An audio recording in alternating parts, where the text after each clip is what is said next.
नाज़रीन, कराची जे इलाइक़े मंगो पीर जे मुख्तियारकार मिठियाणी वासी एजाज़ अली चांडियो जे क़त्ल खे 3 महीना गुज़री वञण बावजूदि क़ातिल गिरफ़्तार न थियण जे ख़िलाफ़ मिठियाणी में एहतजाजी मुज़ाहिरो कयो वियो आहे।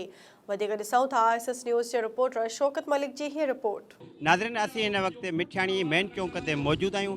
3 महीना अॻु मंगो पीर मुख्तियारकार एजाज़ चांडियो जो जेको क़त्ल कयो वियो आहे, उन जे लाइ अॼु शहरी ऐं मुख़्तलिफ़ मकतब फ़िक्र जा माण्हू, दुकानदार ऐं जेके शहर जा सभई माण्हू हिन मेन चौक ते मौजूदु आहिनि, भरपूर एहतजाज करे रहिया आहिनि।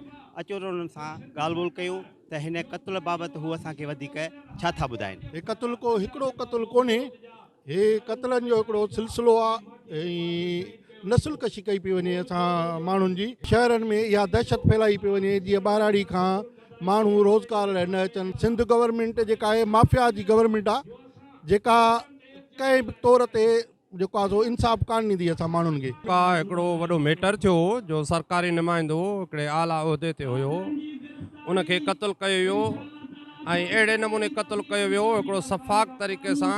ऐं जीअं जंगल जो कानून हुजे, अफ़सोस आहे ख़ुसूसन सिंध गवर्नमेंट ते त असांजी गवर्नमेंट उनजी ॾाढो छो बेबस थी आहे। असां पुरदो मुतालबो था कयूं पिया सिंध गवर्नमेंट खां ऐं आला इदारनि खां त जल्द खां जल्द इन्हनि माण्हू खे इंसाफ़ ॾिनो वञे। बेटी ऐं ॿियो मुख़्तलिफ़ सियासी समाजी धुरियुनि पारां कराची में शहीद थियल मुख्तियारकार एजाज़ चांडियो जे क़ातिलनि जी गिरफ़्तारी जे लाइ ही असां एहतजाजी मुज़ाहिरो कयो आहे। मिठियाणी शहर में मुज़ाहिरे जी शुरूआत थी चुकी आहे। अगरि क़ातिल गिरफ़्तार न कया विया त ॿियो स्टेप असांजो नेशनल हाईवे नौशरो फिरोज़ बंदि करण जो आहे। 3 महीना गुज़रण बावजूदि शहीद एजाज़ चांडिया क़ातिल गिरफ़्तार न कया विया आहिनि ऐं उहे एजाज़ चांडिया क़ातिलनि खे छो न गिरफ़्तार कयो, उहा सभु उन्हनि खे ख़बर आहे त केॾे हंधि आहिनि। नाज़रीन, तव्हां हिते जेके एहतजाज कंदड़नि जूं ॻाल्हियूं ॿुधियूं, मुख़्तलिफ़ शहर जे मकतब फ़िक्र जे माण्हुनि असांखे इहे ॿुधायो त 3 महीना गुज़री विया आहिनि, पर अञा ताईं जेको आहे सो गिरफ़्तारी अमल में न आई आहे। इन जे लाइ असां सरापा एहतजाज बणिया वेठा आहियूं